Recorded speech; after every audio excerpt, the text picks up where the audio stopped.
Quietly but surely, Oracle is making quite some inroads into machine learning and artificial intelligence. Recently, they have announced the release of this Oracle OML or Oracle Machine Learning for Python 2 on autonomous databases. OML for Python enables you to run Python commands for data transformation and for statistical machine learning and graphical analysis on data stored in or accessible through an Oracle database using a Python API. The OML4Py, as they call it, supports running user-defined Python functions through the database created and controlled by Python engines with optional built-in parallelism and task parallelism. This embedded execution functionality enables invoking user-defined functions from SQL and also through the REST.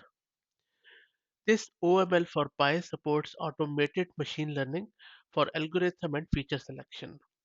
You can also use this OML4Py to prepare and analyze data in or accessible to an Oracle database.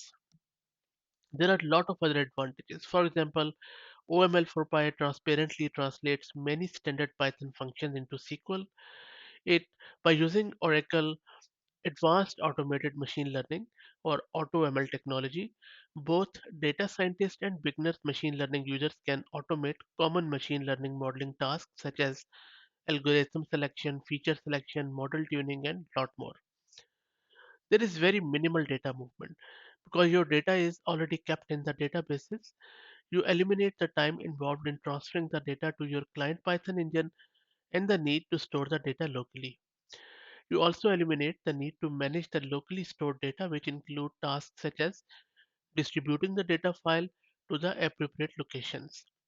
And if your database is an Oracle database and you have all the guardrails in place, the data is secure. And you will be leveraging the power of Oracle databases, which is time tested.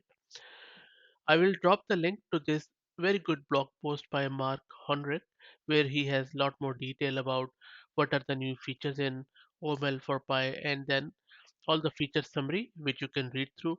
And then there is a link to that Oracle documentation where you can actually deploy it. In the upcoming videos, I'm also going to create a short demo of as how to use it with a simple Oracle database, and then I'll post the video here. I hope that you like it. Please consider subscribing to the channel. Thank you very much.